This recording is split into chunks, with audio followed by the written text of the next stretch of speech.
আসসালামু আলাইকুম প্রিয় সাংবাদিক ভাই ও বন্ধুরা। মূলত আমরা বিভিন্ন ইস্যুতেই আপনাদের সাথে কথা বলবার চেষ্টা করি। বাংলাদেশের মানুষ প্রত্যেকটা অনেক ব্যাপারে আমাদের নিজস্ব কিছু পর্যবেক্ষণ শুনতে চান, বুঝতে চান আপনাদের সহায়তায়।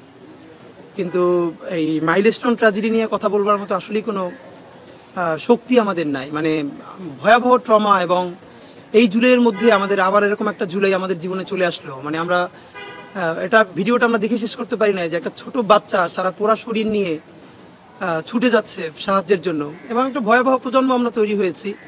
আমাদের দুনিয়ায় যে কেউ মরে গেল তার আগে আমাদের ফোন ভিডিও থেকে ভিডিও করতে হবে। একজন মরে যাক, জীবন চলে যাক, তাকে সবার আগে তাকে সেভ করা, তাকে সাহায্য করা যে আমার দায়িত্ব, এই দায়িত্বটা ভুলে সবার আগে আমাদের দায়িত্ব বানিয়ে নিয়েছে আমাদের ভিডিও করতে হবে। আমি খুব আমরা নিতে পারছিলাম না যে এই বাচ্চাটা যেটুকুন পথ হেঁটে গেল, সে হেঁটে গেল কিভাবে? আশেপাশে তো অনেক লোক ছিল, ওর তো কোলে করে নিয়ে দৌড়ানোর কথা কারো, কিন্তু হেঁটে যাচ্ছে। মানে আপনি ভাবেন আমরা কি জেনারেশন হচ্ছি, আমরা কি তৈরি করতেছি। তো ভয়াবহ ব্যাপার। বিশেষ করে মানুষ সন্তান হারানোর পরে অন্তত তাকে দাফন দেওয়ার আগে জড়িয়ে ধরে একটা চুমু খেতে চায়। লাশগুলোর যে চেহারা হয়েছে, চুমু খাওয়া তো দূরের কথা, অনেকগুলো লাশকে ডিএনএ স্যাম্পলিং এর মাধ্যমে ঠিকই করা যাচ্ছে না। আমরা আল্লাহর কাছে দোয়াই শুধু করছি যে আল্লাহ বাংলাদেশকে ন্যূনতম নিরাপত্তা এবং একটা ইনসাফের রাষ্ট্র বানানোর যে সংগ্রাম, সেটা যেন আমাদের সবাইকে সাথে নিয়ে কবুল করেন। এছাড়া আসলে আমাদের আর বলবার কিছু নাই। দেখেন, এখানে অনেকগুলো গুরুত্বপূর্ণ ইস্যু আমাদের চোখে আবার নতুন করে আঙুল দিয়ে দেখিয়েছে। গত 1 বছর ধরে এই মাইলস্টোন ট্র্যাজেডি আমাদেরকে যেটা দেখাচ্ছে, আপনারা অনেকে খেয়াল করবেন যে আমরা প্রতিটা ঘটনা থেকে যে কোনো শিক্ষা নেই না, এটাই আমাদের জীবনে ভয়াবহ বিপর্যয় ডেকে আনে। ওই যে সাইকেল যারা সারায় দেখবেন, তারা টিউব নষ্ট হয়ে সেটাকে রিপেয়ারিং করলে গামলার মধ্যে পানি দিয়ে আবার চুবাই চুবাই দেখে যে কোথাও ছিদ্র আছে কিনা সারানোর পরে। এত বড় একটা রাষ্ট্র, তার বিমান, তার নৌ, তার সেনা, তার প্রতিরক্ষা, আকাশ প্রতিরক্ষা কেমন অবস্থায় আছে, কি আছে, মানে লিটারারি এক কথা বললে বাংলাদেশের আকাশ প্রতিরক্ষা বলতে আসলে কিছু নাই। এটা হয়তো উপর থেকে কেউ আক্রমণ করছে না এই জন্য বোঝা যাচ্ছে না, এটা কেউ আক্রমণ করে দিলে বোঝা যাবে যেখানে আকাশ প্রতিরক্ষা কি অবস্থা। তা আমরা আপনাদের কাছে যেটা বলতে চাই, দেখেন আমরা গত 1 বছর ধরে রাষ্ট্রের অনেক সংস্কারের কথা বারবার বলেছি। শিক্ষা খাতে সংস্কার লাগবে, এটা লাগবে, আমলা লাগবে, পুলিশের সংস্কার লাগবে, বিচার বিভাগের সংস্কার লাগবে, পুরো কাঠামোতে। কিন্তু যেই কথাটা রাজনৈতিক দলও ঝুঁকি নিয়ে বলছে না, সেটা হলো আমাদের সামরিক খাতের সংস্কার। সামরিক খাতের সংস্কার অবশ্যই এর মধ্যে সেনাবাহিনী আছে, বিমান বাহিনী আছে, নৌবাহিনী আছে। এটাকে দুটো কাজ করা হয়েছে। এর উচ্চ পদস্থ কর্মকর্তাদেরকে ফ্যাসিবাদী গোষ্ঠী হাসিনা, তার সাথে ভারত, তারা পুরো এমন একটা সেটআপের মধ্য দিয়ে নিয়ে গেছে যে এরকম কিছু কিছু ব্যক্তিকে শত শত কোটি টাকার সুবিধা দিয়ে কিনে নিয়ে পুরো এই বাহিনীগুলোর প্রফেশনালিজম নষ্ট করে ফেলা হয়েছে। এইখানে যে ব্যক্তি প্রধান ছিল না এই বাহিনীগুলোতে, প্রতিষ্ঠান প্রধান ছিল, এটাকে প্রতিষ্ঠান হিসেবে ফাংশন করতে দেওয়া হয় নাই। ফলে যেটা হচ্ছে, আমাদের যে আওয়াজটা তোলবার কথা ছিল আমাদের সামরিক খাতের সংস্কার, দেখবেন কেউ আর্মির সংস্কার নিয়ে কথা বলছে না, বিমান বাহিনীর সংস্কার নিয়ে বলছে না। আর্মি নিয়ে টুকটাক বলে, কারণ আর্মি রাস্তায় থাকে, যখন আর্মি ঝামেলায় হয় তখন বলে। কিন্তু আমরা তো এটা সত্য যে গত বিমান বাহিনীর যিনি প্রধান ছিলেন, প্রত্যেকের ব্যাপারে কম বেশি এলিগেশন 3000 কোটি টাকা আত্মসাৎ করেছেন। তো এইটা ফিগার কত, আসলে করেছে কি করে নাই, এই ব্যাপারে রাষ্ট্র কোনো শ্বেতপত্র প্রকাশ করেছে?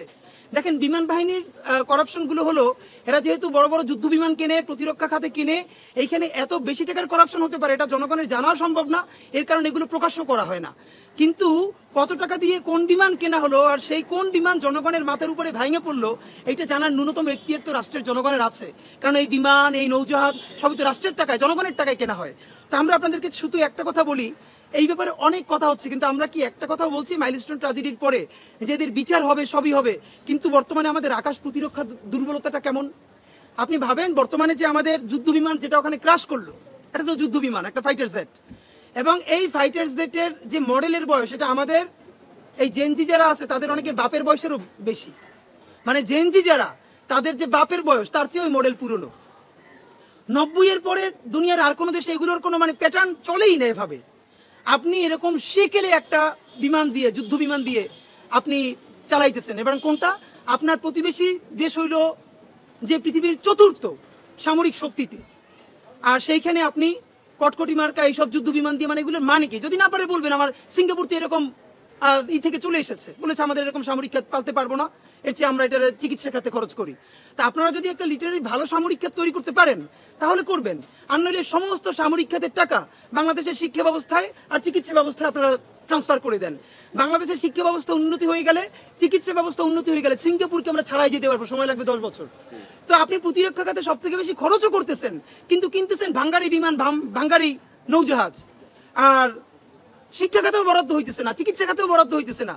মাত্র মানে 2000-এর অধিক মানুষের জন্য বাংলাদেশে রাষ্ট্রীয়ভাবে একজন ডাক্তার। এই দেশের মধ্যে আমরা বসবাস করি, তাহলে এটা দিয়ে হবে কি?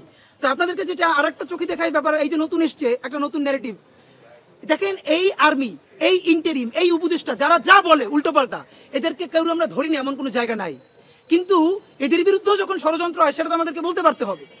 একটা ব্যাপার হলো এই যে হাসিনার উন্নয়ন বলে বাংলাদেশে যা গিলানো হয়েছিল 16 বছর ধরে, এই পদ্মা সেতুর উন্নয়ন, আমাদের রূপপুর, আমাদের স্যাটেলাইট, দেখেন স্যাটেলাইট করেছে বাপের নামে, সেই স্যাটেলাইটের 1 পয়সার উপকার বাংলাদেশে পেয়েছে কিনা আপনারা মূলধারার মিডিয়া গত 1 বছরও কি সেটার একটা প্রতিবেদন করেছেন?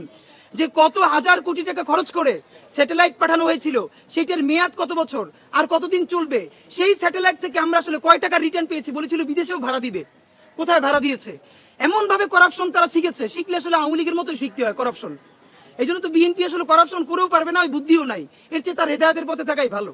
আওয়ামী লীগ এমন করাপশন করছে, পয়সাপাতি পাঠাই দিচ্ছে চাঁদের দেশে, এখন আপনি এটা তদন্ত করতে তো চাঁদের দেশে আর একটা কমিটি পাঠানো লাগবে, যাইতেও পারবে না, তো দুর্নীতি ধরতেও পারবে না। ডিজাইন, এলিগেন্স, বিউটি, সেরা পণ্য সবার জন্য জেভিকো। মানে এটার দুর্নীতিরে এটার স্মার্টনেসের সর্বোচ্চ পর্যায়ে পাঠাই দিচ্ছে। তা আমাদের যেটা প্রশ্ন, হাসিনা এইসব ইনফ্রাস্ট্রাকচার ডেভেলপমেন্ট যে দেখাইছে, কিন্তু ভয়াবহভাবে বাংলাদেশে দেখেন গত 16 বছরে প্রতিরক্ষা বিমান কয়টা কেনা হয়েছে এবং কোন মডেলের কেনা হয়েছে, কোন দেশ থেকে কেনা হয়েছে? একটা মাত্র মিডিয়া আমরা গত 1 বছরে দেখেছি, সম্ভবত এনটিভি না কারা, একটা সাহস নিয়ে প্রতিবেদন করেছিলেন যে বাংলাদেশের প্রতিরক্ষার অবস্থা এখন কি। আমরা তো আপনাদের সবার কাছে প্রত্যাশা করেছিলাম হাসিনা যে বাংলাদেশের প্রতিরক্ষা ব্যবস্থা ভারতের কাছে বর্গা দিয়েছিল, তার বিনিময়ে সে এখানে ক্ষমতায় টিকেছিল, তার বিনিময়ে সকল ভাঙ্গারি জিনিসপত্র হাজার হাজার কোটি টাকা দিয়ে অন্যান্য রাষ্ট্রকে খুশি করেছে। এগুলো নিয়ে এখন তো আপনারা ন্যূনতম প্রতিবেদন করতে পারেন, এখন তো রাষ্ট্রের সেই সেন্সরশিপ নাই ভাই, আপনারা এখন করছেন না কেন? তা আপনাদের প্রতি বিনীত অনুরোধ, এই যে হাসিনা এই দুর্নীতিগুলো করেছে, এই দুর্নীতির মধ্য দিয়ে সে পুরো প্রতিরক্ষা ব্যবস্থা, এটা সর্বশেষ প্রমাণ আপনাদেরকে বলি, আপনারা গত 2-3 দিন আগেও মিডিয়ায় দেখেছেন, JF-17 যে যুদ্ধ বিমানটা বাংলাদেশ কিনতে চায়, সেখানেও ভারত বাধা দিচ্ছে। বর্তমান সরকার JF-17 যে যুদ্ধ বিমান আছে তারা কেনার চেষ্টা করছে, কিন্তু সেই ভারত বারবার সেখানে ডিস্টার্ব করছে। এর মানে আপনি চায়না থেকে কিনবেন, কিনতে দিবে না, মানে আপনি যাই কিনবেন আপনারা হামলা করলে করবে ভারত, আপনি ন্যূনতম তার বিরুদ্ধে একটা প্রতিরক্ষা করে তুলবেন, সেইটাও কোন বিমান দিয়ে গড়ে তুলবেন সেটা ভারত বলে দিবে। মানে কি এক অদ্ভুত ব্যবস্থার মধ্যে আছে। গত 16 বছর তো এটা হয়েছে, ভারতের প্রেসক্রিপশন ছাড়া তো এখানে নতুন কিছু আসে নাই, তো এখনো কি সেটাই হবে? এই সরকার কেন নতুন করে চুক্তি করে চায়নার সাথে সামরিক চুক্তি করে, হ্যাঁ সে ব্যালেন্স করুক, সে চায়না থেকে কিনুক, সে আমেরিকা থেকেও কিনুক। এই যে আমেরিকা 35% ট্যারিফ দিয়েছে, এটা কেন দিয়েছে আমরা বুঝি না। সে তো ডিল চাচ্ছে, সে ওখান থেকে যেন আমরা কিছু কিনি এটা চাচ্ছে। আপনি চায়না থেকেও কিনেন, আমেরিকা থেকেও কিনেন, কিন্তু তো আমার হবে। এখানে আমাদের সব থেকে বড় শত্রু ভারত, এইটা বুঝতে আর কোনো পলিটিক্যাল সায়েন্টিস্ট হওয়া লাগে না। ভারতের আধিপত্যবাদ রুখতে আমাদের এখানে চায়নার সহযোগিতা লাগবে, আমেরিকার সহযোগিতাও লাগবে, কিন্তু আমেরিকার সহযোগিতা লাগবে বলেই এইটাও বলে দেই নাই যে পুরো পাশ্চাত্যকে আমরা এখানে জাতিসংঘের মানবাধিকার কার্যালয়ের যে আঞ্চলিক অফিস, এইটা করে আপনি এখানে জাতীয় মূল্যবোধ বিরোধী একটা অবস্থান তৈরি করবেন, এই স্পেস আপনারা কেউ দেয় নাই। আপনাকে চেকস অ্যান্ড ব্যালেন্স তৈরি করতে হবে। এবং দেখেন এই সরকার মৌলিক কাজ একটার মধ্যেও নাই, যত অকাজ আছে সেইগুলো ডাইকে ডেকে আনে। এই যে 3 বছরের মধ্যে সে জাতিসংঘের মানবাধিকারের যে আঞ্চলিক কার্যালয় এখানে দিচ্ছে, আপনারা নিশ্চয়ই জানেন আরো 19টা দেশে এই কার্যালয় আছে। দেশগুলো কি ভাই? সিরিয়া, দেশ হচ্ছে ফিলিস্তিন, দেশ হচ্ছে হন্ডুরাস, তারপরে আফ্রিকার কতগুলো যুদ্ধ বিধ্বস্ত দেশ। তা আপনি ভাবেন আফ্রিকার এই যুদ্ধ বিধ্বস্ত দেশগুলো, ফিলিস্তিনের পাশে সিরিয়ার পাশে বাংলাদেশের নামটা লেখা থাকবে কেন? বাংলাদেশ কি যুদ্ধ বিধ্বস্ত দেশ? এখানে কি গৃহযুদ্ধ হয়েছে নাকি এখানে কোনো বহিঃশত্রুর আক্রমণের যুদ্ধ হয়েছে? তাহলে এটা কি? আবার এমন একটা ব্যাপার, এই গুরুত্বপূর্ণ ডিসিশনে ইন্টারিম নিচ্ছে কোনো ধরনের রাজনৈতিক দলের পরামর্শ ছাড়া। সে বিএনপির সাথে আলোচনা করে নাই, জামাতের সাথে আলোচনা করে নাই, এনসিপির সাথে আলোচনা করে নাই, তড়ি ঘড়ি করে সে তাকে অনুমতি দিয়ে দিচ্ছে।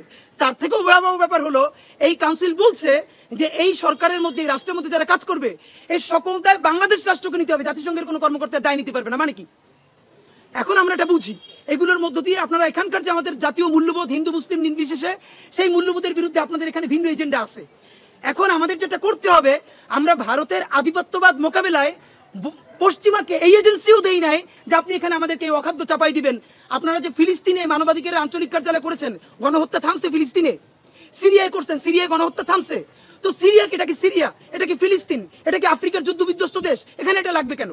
তো আমরা আপনাদেরকে স্পষ্ট বলতে চাই, ইন্টারিমের এইসব কাজ থেকে চলে আসতে হবে, আর নইলে চূড়ান্তভাবে এখন পর্যন্ত ইন্টারিমকে বাংলাদেশের মানুষ শত সমালোচনা সত্ত্বেও তাকে যেটুকু সাপোর্ট করছে এই সাপোর্ট সে পাবে না, রাজনৈতিক দলের সাপোর্টও কিন্তু সে পাবে না। আপনাদেরকে বিনীতভাবে আমরা বলতে চাই, এই সরকার গত মাইলস্টোন ট্র্যাজেডিতে কয়েকটা বড় ভুল করেছে। এই সরকার ভুল করলে যেটা হয়, এই ভুলটা আর সরকারের থাকে না, এই ভুলটা আমাদের সবার গায়ে এসে পড়ে। কারণ এই সরকারটা আমরা নিজেরা সরকার না হলেও বাংলাদেশের সব থেকে জনসমর্থিত জনগণের সরকার, সুতরাং সে ভুল করলে আমাদের গায়ে তো এসে দাগ লাগে। দেখেন, আমাদের যে পাইলট ভাই শহীদ হলেন, অবশ্যই তাদের যে বাহিনীর প্রোটোকল আছে সেটা মেনটেন করে তাকে জানাজা দিতে হবে, তাকে দাফন করতে হবে, আমরা তার জন্য দোয়া করছি।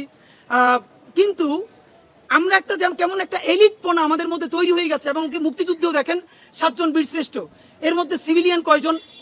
মানে যুদ্ধ যখন হবে তখন অবশ্যই সামরিক যারা বাহিনীতে আছেন তারা তো যুদ্ধ করবেনই, কিন্তু যেই লোকটা কোনো ট্রেনিং ছাড়া অস্ত্র হাতে তুলে জীবন দিয়ে দিল, তারা আপনি ইকুইভ্যালেন্ট করতে আপনার কাছাকাছি প্যারালাল করলে শত্রু মনে হয়? মানে আপনাদের মধ্যে কি এই যে একটা এলিটপনা যে আমি সামরিক খাতের, এইটা থেকে আমরা কি বাংলাদেশে বের হতে পারবো না? আপনারা ভাবেন। এবং আমাদের একটা ব্যাপার যে প্রত্যেক জায়গায় আমাদের একজন হিরো বানাইতে হবে, প্রত্যেক গল্পে যেমনি হোক। ফেসবুকে আমাদের এই যে মেহেরিন ম্যাম, মানে এটা তো আমাদের বলা আমাদের জন্য কঠিন, তার 2টো সন্তান, এই 2টো সন্তানকে, এবং তিনি চাইলেই ওখান থেকে বের হয়ে যেতে পারতেন, তিনি সেই এক্সিট নিতে পারতেন। তিনি তার ছাত্রদের দিয়ে তাকাইয়া, তার বাচ্চাগুলোর দিকে তাকাইয়া নিজের জীবনটা শেষ করে দিলেন। তিনি অন্তত 20টা বাচ্চার জীবনকে বাঁচিয়েছেন, আল্লাহ বাঁচিয়েছেন। তিনি সর্বোচ্চ চেষ্টা করলেন, নিরাপত্তার চাদরে বাচ্চাদেরকে বুকের মধ্যে জড়াইয়া প্রত্যেককে বের করলেন। সেই 20টা বাচ্চাকে বের করতে গিয়া তার সারা শরীর ঝলসে গেল। বার্ন ইউনিটে গিয়ে তার হাজবেন্ড বললো যে তুমি তো সন্তান 2টি এতিম করে দিলা আমার। সে বললো আমার সন্তান 2টি এতিম করলাম, কিন্তু আরো যে 20টা বাচ্চা ছিল ওরাও তো আমার সন্তান, আমি কি ওদেরকে এতিম করবো? হাজবেন্ডের হাতটা বুকের উপর নিয়ে বলতেছে যে তোমার সাথে আমার আর কোনোদিন দেখা হবে না। তো ভয়াবহ ব্যাপার, আপনি চিন্তা করতে পারছেন? তার জানাজায় এই রাষ্ট্রের একজন উপদেষ্টার সময় হয় না যে তার জানাজায় গিয়ে থাকা। মেহেরিন ম্যামকে রাষ্ট্রীয় সম্মাননা দিয়ে যদি দাফন করা হতো তাহলে এই রাষ্ট্রের কি ক্ষতি হইতো? এই রাষ্ট্রের এত বুদ্ধি, সেই যে আঞ্চলিক কার্যালয় বসায়, এটা করে সেটা করে, এটুকুন বুদ্ধি হইল না? মেহেরিন ম্যাম উনি শিক্ষক, উনি বেঁচে যেতে পারতেন, বাচ্চাগুলোর বাঁচাইতে গিয়ে জীবনটা শেষ করে দিল। ওনাকে রাষ্ট্র সম্মান না জানালে কার সম্মান জানাবে? দেখেন, তাকে রাষ্ট্রীয় সম্মাননাও দেওয়া হয় নাই, একজন উপদেষ্টাও তার কবরে গিয়া তার জানাজায় গিয়ে উপস্থিত হইতে পারে নাই। এই রাষ্ট্র আমরা কবে বানাবো? এটা আমাদের জন্য লজ্জা। তো রাষ্ট্র এখন কি করবে আমরা জানি না। আপনাদেরকে বলি আরো একটা ভুল তারা কি করেছে। এই যে ইন্টারমিডিয়েটের পরীক্ষা চলতেছে, এইচএসসি পরীক্ষা, দেখেন এখানে যারা নিহত হয়েছে, আহত হয়েছে, এদের অনেক ভাই বোন তারাও তো নিশ্চয়ই এখন আছে। তো যার ভাই, যার বোন, খুব কাছের রিলেটিভ এইভাবে মরে গেছে, সে কিভাবে পরের দিন এইচএসসি পরীক্ষায় বসবে? একদিকে সে শোক দিবস ঘোষণা করেছে, অন্যদিকে সে পরীক্ষা চালায়। এই যে আমলাতন্ত্র, এই যে বুইরাদেরকে দেখতে পারি না, কারণ জন্ম নিছে বহু আগে, আমলাতন্ত্র দিয়ে রিটায়ারমেন্টে গেছে, এরপরে আবার এসে যোগ দিছে, বুদ্ধি তো আগের কালের। আর ভাই এখন ডিসিশন নিতে হয় 5 মিনিটে, এখন অফিসিয়ালি সেট আপ কইয়া তারপরে চা খাবেন, বিস্কিট খাবেন, মিটিং করবেন, এই দিন নাই। এখন হোয়াটসঅ্যাপে গ্রুপ কলে মানুষ 1 মিনিটে সিদ্ধান্ত নেয়, গুরুত্বপূর্ণ ডিসিশন নেয়। আপনি শোক দিবস ঘোষণা করেছেন, আপনি সাথে সাথে কি করবেন? সারা বাংলাদেশে পরের দিন শিক্ষা প্রতিষ্ঠানকে আপনি দোয়ার আয়োজন করতেন যে সকল শিক্ষা প্রতিষ্ঠানে দোয়া হবে, ক্লাস হবে না, শেষ। ঢাকা বোর্ডে আপনি পরের দিন পরীক্ষা স্থগিত করে দিতেন। সারা বাংলাদেশে দরকার নাই, শুধু ঢাকা বোর্ডে, যে ঢাকা বোর্ডে সবাই দোয়া করবে, পরীক্ষা স্থগিত না। একদিকে আপনি শোক দিবস ঘোষণা করলেন, এই দগদগে আমরা তো জানি না এখানে কার কার আত্মীয় এইচএসসি পরীক্ষার্থী। এইটা আমরা সবাই মিলে রাত্রিরে কথা বলতে বলতে রাত্রির 3টের সময় সিদ্ধান্ত আসলো, পরীক্ষা 10টায়, সকাল 8:30টায় ওয়েবসাইটে নির্দেশনা আসলো। এটা কি ভাই? এইটার কারণেই তো পরবর্তী দিন দেখেন ছাত্রলীগ, গুন্ডালীগ গুলো গাজীপুর থেকে আরো বিভিন্ন জেলা থেকে লোকগুলো পাঠাইয়া আমাদের মাইলস্টোনের শিক্ষার্থীরা যখন শান্তিপূর্ণ আন্দোলন করতেছে সেইখানে সেগুলো ঢুইকা তারা কোথার মধ্যে কি বলে আমরা হাসিনার ফিরিয়ে আনবো। কত বড় বদমাশ দেখেন। গালাগালি অনেকবার তওবা করি, করবো না, ছাইড়ে দিতে চাই। নিজেরও ছেলে হইছে, এখন তো একটা বয়স আসছে, গালাগালির তো একটা পর্যায়ে আছে, কিন্তু গালি তো না দিলেও এখন গুণ হয়, এমন পর্যায়ে আসছে। মানুষ গেছে মই রোগ আছে ঘর পড়ার মধ্যে আলু পোড়া দিতে, বলে হাসিনার ফিরিয়ে আনবে। হাসিনা তোর জায়গা মতো ঢুকাই দেওয়া দরকার ছিল সাথে সাথে। আমরা নিজেরা শিক্ষা সচিবের পদত্যাগ চাইছি, পদত্যাগ করানো হয়েছে, সবাই মিলে সচিবালয়ের মধ্যে ঢুকছে। কিরে ভাই, আর এই সরকার ভালো হয়েছে, মব করে না, এখন তো নিজেরাই সবচেয়ে বড় মবের শিকার। শিক্ষা মন্ত্রী সেখানে গিয়া পিটিপিটি করতেছে। 6 দফা মাইলস্টোনের শিক্ষার্থীরা দিছে, সরকার 6 দফায় মেনে নিছে। দেখেন, জনতার রাষ্ট্র যে একটু একটু প্রতিষ্ঠিত হয়েছে তার প্রমাণ হলো অনেকে জিনিসটা ধরে নাই। 2 জন উপদেষ্টা, শিক্ষা উপদেষ্টা, আইন উপদেষ্টা মাইলস্টোনে গেলেন, 9 ঘন্টা অবরুদ্ধ করে রাখা হয়েছে। আমি তো মনে করি এটা জনতার বিজয়। দেখেন রাষ্ট্রের হাতে এতটুকুন ক্ষমতা আছে, চাইলে ওখানে পিটি করে তাদেরকে বের করে নিয়ে আসতে পারতো। এটা তো সরকারের এই ক্ষমতা ছিল। কিন্তু এই যে সেইটা না করে 9 ঘন্টা তারা অবরুদ্ধ থাকলেন জনতার কাছে, এই যে ক্ষমতাসীনরা জনতার কাছে ছোট হয়ে থাকা, এইটাই জনতার রাষ্ট্র। এই রাষ্ট্রই আমরা বানাইতে চাই। আমরা বিএনপিরে বলতে চাই, আপনারাও যদি এরকম ভুল করেন, জনতা আপনাদেরকে আটকাবে, তখন ছাত্রদল যুবদল পাঠাইয়া বা জামাতের কেউ আটকা পড়লে শিবির বা জামাতের পাঠাইয়া পিটি করে মুক্তি পাওয়া যাবে না। বুঝাইতে হবে, হাত পা ধরতে হবে, প্রয়োজনে একদিন অবরুদ্ধ থাকতে হবে, তারপর বেরিয়ে আসতে হবে। এটাই জনতার রাষ্ট্র। এই রাষ্ট্রটাই আমরা চাই এবং আমরা সরকারকে ধন্যবাদ জানাইতে চাই যে তারা শত ঝুঁকি থাকা সত্ত্বেও মাইলস্টোনে গেছেন এবং অবরুদ্ধ থেকেছেন। এটা তো একটা আমরা তাদের প্রশংসা করছি। সব থেকে গুরুত্বপূর্ণ যে ব্যাপারটা আপনাদেরকে বলা দরকার, লাশ গুম। আমরা নিজেরাও এই ব্যাপারে দেখেন, ইন্ডিভিজুয়াল অ্যাক্টিভিজম একটা জিনিস। আমরা যখন কথা বলি এটা তো ব্যক্তি না, একটা আমরা সংগঠন হয়ে কথা বলি। আমরা চাইলেই একটা আন্দাজে কথা বলতে পারি না। আমরা ভীষণভাবে বিভিন্ন স্টেট থেকে খবর নেওয়ার চেষ্টা করেছি। দেখেন, এই সরকারের হাজারটা দোষ ত্রুটি থাকা সত্ত্বেও এইটা কিন্তু হাসিনার সরকার না, এইটা ভারতের সেবাদার সরকার না, এইটা কিন্তু এখন আর্মি আর ডিজিএফ এর আয়নাঘরের রাষ্ট্র না। এই রাষ্ট্রটা এখন যেমনি ভাবে হোক জনতার রাষ্ট্র। এই যে সবাই বলছে, দেখেন যেটা হয়েছে ওইখানে কি মেসাকারটা ঘটেছে, অনেকেই অনেককে দেখেছে অ্যাম্বুলেন্স বের হয়ে যেতে, কিন্তু ওইখানের মানুষ মেন্টালি এত শক ছিল, গুনে গুনে লাশ বের করার মতো কোনো অবস্থা কারো ছিল না। এটা তো বাস্তবতা। আর্মি পর্যন্ত হিমশিম খেয়েছে। আর্মির 101টা সমালোচনা আছে, তবুও তো আমরা এই জায়গাটা প্রশংসা করতে চাই যে আর্মি, ইভেন আর্মিদের ট্রেনিং ভালো, তারা পর্যন্ত ক্লান্ত হয়ে দেখছি মাঠে শুয়ে পড়েছে, আর পারতেছে না। দেখেন, আর্মির 101টা সমালোচনা আমরা করব, কিন্তু যেই আর্মি গত 11টা মাস ধরে ক্যান্টনমেন্ট থেকে বের হয়ে শুধু আইন শৃঙ্খলা বাহিনীর জন্য যেই সোলজার আমার ভাইরা জান প্রাণ দিয়ে চেষ্টা করতেছে, তাদের মুখের দিকে আমরা তাদের প্রশংসা করতে হবে। প্রথমত কথা হইলো, এখানে লাশ গুম কি করে হওয়া সম্ভব? দেখেন, এইটা কিন্তু কাউরে রাস্তা থেকে গুম করে ফেলে নাই। এইখানে স্কুলে এই ক্লাসে ঠিক কতজন শিক্ষার্থী ক্লাস করতেছিল এর ডেটা কিন্তু পুরো স্কুল কর্তৃপক্ষের কাছেও আছে, প্রত্যেক বাবা মায়ের কাছেও আছে। কারণ কোন বাবা মা তার সন্তানরা স্কুলে পাঠাইছে সেই বাবা মা তো জানে, গার্ডিয়ানরা সামনে অপেক্ষা করতেছে। নাম্বার 1। নাম্বার 2 হইলো, এইখান থেকে যে লাশগুলো পাওয়া গেছে এখন পর্যন্ত আমরা মনে হয় 30 জন, 29 জন অফিসিয়ালি ঘোষণা করা হয়েছে। আরো 6টা লাশ ডিএনএ স্যাম্পলিং এর জন্য সিআইডি তে যোগাযোগ করতে রাখা হয়েছে। ভালো করে বোঝা যাচ্ছে না, কিন্তু এই মৃত্যু আমরা জানি অনেকে বলবে, আমাদের বার্ন ইউনিটে যে ভাই বোনেরা আছে এরা অনেকেই সার্ভাইভ করতে পারবেন, আমরা তাদের জন্য দোয়া করি। ভয়াবহ অবস্থা তাদের। কিন্তু ব্যাপার হলো, এই যে লাশ গুম করা হচ্ছে এই কথাটা যারা বলছেন, একটা পরিবারও কি এসে বলেছে যে আমার সন্তান স্কুলে গেছিল তার লাশটা পাই না? ভাই, এটা তো কোনো পরিবার এসে বলতে হবে। এখন কি এই মিডিয়া, ধরেন আপনারা যারা মিডিয়া, বাংলাদেশে এমন কোনো মিডিয়া আছে যে কোনো পরিবার এসে বলবে আমার সন্তানরে পাই না, সেইটা মিডিয়া প্রকাশ করবে না? মিডিয়ার এত খারাপ অবস্থা তো এখন হয় নাই। মিডিয়া বাদ দেন, সামাজিক যোগাযোগ মাধ্যম, কোনো বাবা কোনো মা ফেসবুক লাইভে এসে বলেছে আমার সন্তানটার এখন পর্যন্ত পাই নাই? ধরেন স্কুল শিক্ষা প্রতিষ্ঠানও বললাম এটা গুম করতে চায়, আইন শৃঙ্খলা বাহিনী গুম করতে চায়, যার সন্তান সে তো গুম করতে চাইবে না ভাই। তাহলে সে হয়তো মিডিয়ায় বলবে, অথবা সে ফেসবুকে এসে বলবে, কোথাও না কোথাও তো বলবে। তো ফেসবুকেও বলতেছে না, কেউ ক্লেমও করতেছে না। তো এই জনদরদি কারা কোত্থেকে আসলো যে লাশ গুম করে ফেলা হচ্ছে? নাম্বার 2, এই লাশগুলো তো কোথাও না কোথাও, মানে যার সন্তানই ভাই সে পোড়া হোক, সে তো জানাজা দিছে বা দিবে, তো সে জানাজাই যদি দেয় তাহলে লাশ গুম করা হয়েছে কেমনে? তো এখন আমাদের বলতে হবে, আমরা আপনাদের মাধ্যমে বলতে চাই, এমন কোনো বাবা মা আপনারা যদি থাকেন, আপনার সন্তানের লাশ বুঝে পান নাই, আমাদের কি রিচ করেন, অথবা আপনারা মিডিয়ার সামনে আসেন। কিন্তু এইসব কথাবার্তা না বলে এই যে যা ইচ্ছে তাই লাশ গুম, এগুলো তো হলো এই রাষ্ট্রের বিরুদ্ধে আর একটা ষড়যন্ত্র। এটা আমরা তীব্র প্রতিবাদ জানাচ্ছি। এইটা কোনোভাবে এই বাংলাদেশে এখন আর লাশ গুম করা সম্ভব না। এর কারণ এইটা কোনো আন্দোলনে গুলি করা হয় নাই, ক্লাস করতেছিল, ডকুমেন্ট স্কুলেও আছে, বাবা মায়ের কাছেও আছে। সন্তানের লাশ বুঝে না পাইলে তারা আমাদেরকে জানাবে, অথবা সামাজিক যোগাযোগ মাধ্যমে বলবে, হিসেব সোজা। আপনাদেরকে আর একটা কথা বলি, সেনা বিরোধী আর একটা চক্রান্ত শুরু হয়েছে। সেনাবাহিনী 101টা সমস্যা করলে আমরা ইনকিলাব মঞ্চ থেকে সেনাবাহিনীর সম্বন্ধে যত কথা বলছি, বাংলাদেশের কোনো রাজনৈতিক দলও সাহস নিয়ে এত কথা বলে নাই। কিন্তু একটা গ্রুপ সুযোগ পাইলেই কথা নাই বার্তা নাই, বিচার নাই আচার নাই, তার আগে কতক্ষণ বলবে পাহাড় থেকে সেনাঘাটি সরাও, কতক্ষণ বলবে ঢাকা থেকে সেনাঘাটি সরাও, মানে হইলো সারা দেশ থেকে সব সেনাবাহিনী ঘাটি সরাই দাও আর ভারত সেটি দখল করুক। এটি হলো মনের বাসনা।